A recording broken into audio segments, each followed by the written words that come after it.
all right. Welcome. So, you know,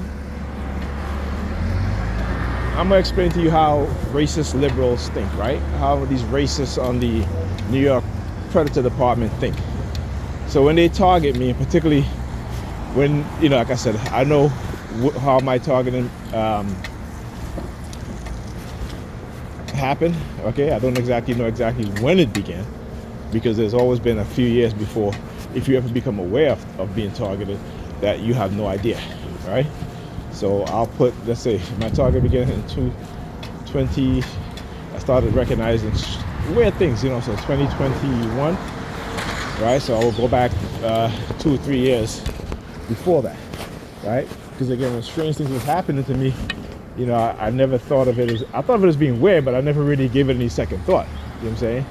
Like, people opening their doors and shut and coming out looking at me, and then closing back their door and slamming their door, right? So that's happened to me for a few years. I never really quite understand. But yeah. So anyway, so what they've done today was to use white people, right? Caucasian people. Like, for example, a Caucasian woman and her daughter came on the bus, and I was sitting in the front seat. So in the front seat you have 3 chairs that are joined together, right? And so she comes up, and the opposite side of me, there were 2 guys, 2 Nigerians sitting there. Of course they were perps, right? Actually it's 4 seats. So the 2 seats that was filled, actually 3 seats, 3 seats. And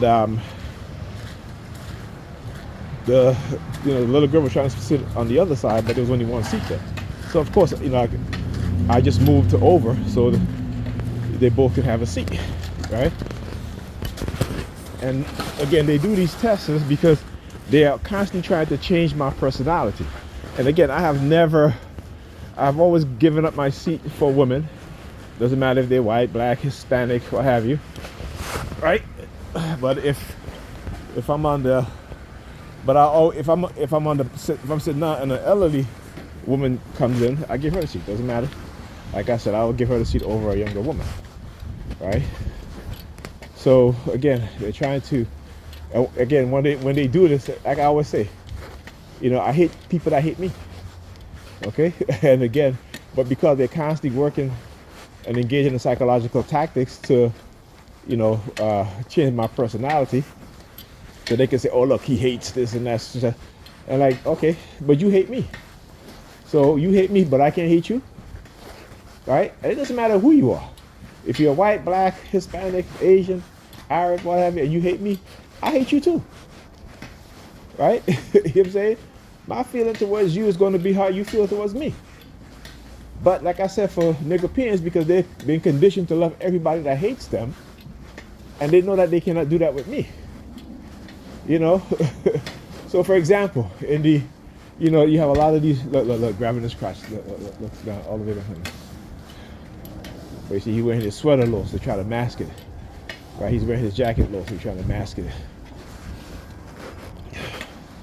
But, this is what they do. Of course, it's synchronized, right? So anyway, as I was saying, so the NFL now, you have some people boycotting the NFL because the NFL didn't remove the words end racism. They wanted to change it to choose love. No. Leave it at, no, go ahead. Leave it at end racism. See, because a lot of white people want to but want to create this lie about America, that America is not a racist country, right? And that's white people, okay? That's the majority of them, right? They want to act as if they're not racist, but if you look at their actions, it's racist, okay? They just don't want to feel bad being racist because they think it is natural to them. So they should be able to be as naturally who they are, but yet you can't be as naturally to who you are as a black person. That's why Nigerians do everything to be white. They may not say it, but again, you look at their actions. So there's a difference. So like I said, You know, if you hate me, then I hate you. I'm not going to hate you just because you're white or you're Hispanic or you're Arab, what have you. You know, I see how your action, I look at your action and how your action has negatively impacted my people, how what your action towards me and what it is doing to me and the people around me, including my family, right? And that's not love, that's hate. So don't ever expect me to love you when I know you hate me. Don't ever expect me to turn my back on you while you got a knife in your hand. Because guess what? I'm going to have a knife in my hand too. Okay? Anyhow, talk to you guys in the next video.